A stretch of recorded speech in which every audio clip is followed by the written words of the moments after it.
Enjoy this excerpt from the Times 10 Roundtable webinar. This is the Hack Learning Podcast.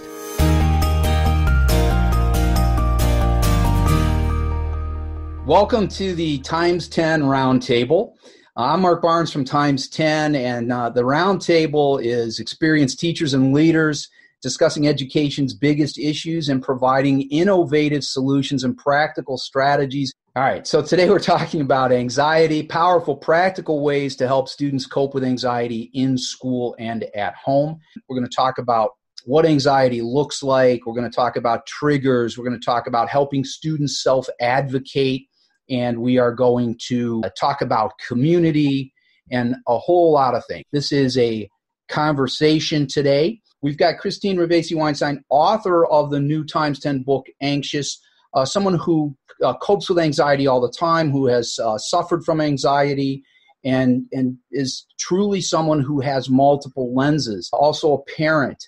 And we have Connie Hamilton, an educator, longtime administrator, presenter, author of multiple books, and also brings a unique lens in terms of anxiety. Connie wrote the foreword to Anxious, and she tells a marvelous story in there, a heartfelt story, a personal story. And hopefully you'll read the book and you'll see it, but she shares her very personal experience with anxiety with her teenage daughter. And she brings that lens as well, someone who copes with anxiety as an educator and also as a parent. So let's jump in. I want to begin with talking a little bit about what we know anxiety to be. Christine Ravesi-Weinstein, I'm going to start with you. I'm going to ask you to tell us a little bit about what we need to know about anxiety. And then we'll talk a little bit about some triggers that we could be on the lookout for as well. So the difference is, and I hear this a lot, people talk about, well, everybody gets anxious. So, what's kind of the big deal? Like, I get anxious and I get past it. But what people need to understand is that clinical anxiety is an illness that's no different than diabetes, okay? So someone who's diabetic, their body's not producing insulin correctly. And so in order for their body to function correctly physiologically, they need to take insulin in order to create the insulin their body cannot. And for someone with clinical anxiety, the neurotransmitters in their brain are not firing correctly. And so just like someone with diabetes that doesn't make enough insulin, someone with anxiety is not making enough of the neurotransmitters that they need in their mind so that they can recover from the stress that can occur from triggers in their lives. And it's really important for people to understand that clinical anxiety is a diagnosis and it's a physiological condition. It's not just an emotional fear of something. And it often isn't explained. So people who are feeling anxious right now that don't typically have anxiety can say, well, it's because I'm locked in the house right now and there's this uncertainty about the pandemic and there's an explanation to it. But someone with anxiety doesn't always have an explanation, right? Like, I'm feeling anxious. They have no idea why right now. Yeah, so I'm hearing clinical, physical, that it's, this is an illness. It isn't just, we can't just say calm down to the anxious child, which I know as educators, oftentimes we want to do. I've been guilty of that myself, the old, you'll be fine, calm down. And I know we're going to talk as we continue about things to say to kids. Connie Hamilton, who wrote the foreword for Anxious and tells her personal story, give us a little more about what you see in an anxious teen, a child of your own, and some of her triggers or triggers you've seen in other kids that we could be on the lookout for. Triggers are almost always things that are about to happen. For me, what I'm experiencing is almost always things that happen in the future.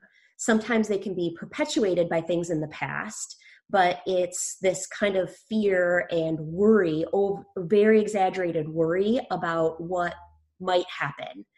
And before I really had a good understanding of what was happening, I would just respond well, that's not going to happen, or you don't need to worry about that. And so I would often dismiss that anxious feeling that my daughter would have. And that very quickly would spiral. So when I would try to provide a rational response, what do you care what they think? Or that, has that ever happened before? It's not going to happen this way, but it could, but what if, and it would just, but you're not listening to me, but don't you care? Don't you see? Don't you understand? And so and then as she would get more and more upset, I'd be like, you're making a big deal out of nothing. It is never really about the actual whatever it is that the anxiety is coming. It's about the emotions that the anxious person is feeling. And so as somebody who's trying to assist with coping, help somebody cope through that, it's helpful to separate those two things. Think about, how is this person feeling, regardless if it seems rational, regardless if they should think it, regardless if you would think it. You just have to be able to recognize this is real for him or her. I want to talk a little bit about self-advocating, but what can we do, Christine, starting with you, to help our kids suffering from anxiety to be their own advocate? Anxiety feeds off of silence, right? So when a person is suffering and they're suffering in silence, that is going to give the anxiety that opportunity to spiral. The most important thing that we can do as educators, which are going to get us to what Connie was talking about being able to normalize and validate, is by asking questions. You've got to be able to observe certain behaviors in your students. When you get to know them really well, you're going to see things that are out of the ordinary. So I had a student that I worked with who was a phenomenal student, but then every time he took a test, I would start to see anxiety in him. He would shake his leg incessantly. He would tap with his pencil. He would come up and ask question after question. And so that was something I observed. And so then I asked him a question. I said, what are you feeling when you take tests? And asking him a question allowed him to advocate for himself. What we need to do to create self-advocates is we've got to give them the ability to talk about what they're feeling. What you need to do is ask them, can you tell me what you're feeling right now? And see if they're able to communicate it, right? Is there something that I can do to help you right now? And then their potential answer to that is them advocating. Talk a little bit about community. How can we come together as an education community to help kids with anxiety? Establishing some of that criteria and that sense of community, it can be as extravagant as what was just described, and it can be as simple as just having a class meeting. And by in the Hacking School Discipline book, they talk about circling up and having a class meeting and just creating some camaraderie and some socialization. And so those conversations and dialogue helps to establish rapport and trust. And when you have somebody that you have a positive rapport with and someone that you trust, that person is a tool in that anxious person's toolbox that is a go-to person. And so as Christine talks about in her book, is kind of front-loading those resources. So it's not always that you're during an anxious moment, you're like, oh, let's get the toolbox out. It's sort of like taking an inventory on a regular basis of, okay, what tools do we have in the toolbox? Just remember they're always there, even if you don't need them right now. And so it's really important to build those relationships within a family, within a community, within a classroom, within small groups. When you have students who are working collaboratively, you don't just put them in a group and say, go do this academic thing.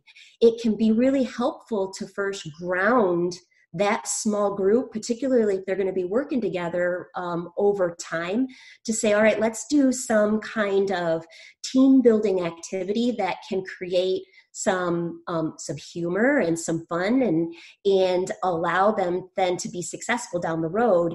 As school leaders, is there a way to create a better environment in our school, in our classrooms, that helps teachers model what's right and builds sort of a community of acceptance? A lot of districts are moving towards having social and emotional learning directors. And so a lot of times what that role does is they provide programming for students to try to make them feel more self-confident and feel a sense of belonging and to welcome others. The Sandy Hook Promise becomes programming that a lot of SEL directors do. And I'm not saying that we shouldn't, and those are great programs. However, I think my belief is that the big missing component with a SEL director is the professional development for the staff. That's where you're going to get your most bang for your buck with an SEL director, because you can run one program a week for the kids. You're going to have some kids that buy in. It's going to look different at an elementary school than it will at a middle school and even in a high school. But if that SEL director works solely to work on professional development for staff, to help staff connect with kids so that the kids feel better about themselves, then you're going to get the outcomes that you want. PD is so important and unfortunately often overlooked.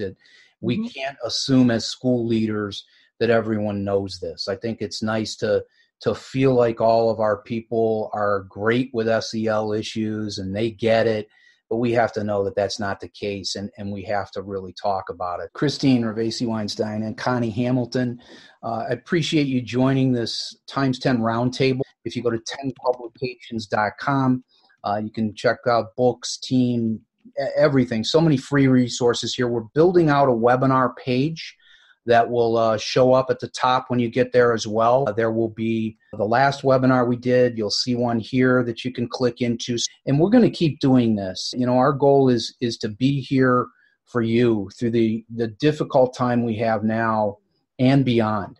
Connie Hamilton, Christine Ravesi-Weinstein, thank you so much for joining. And remember, we're all in this together.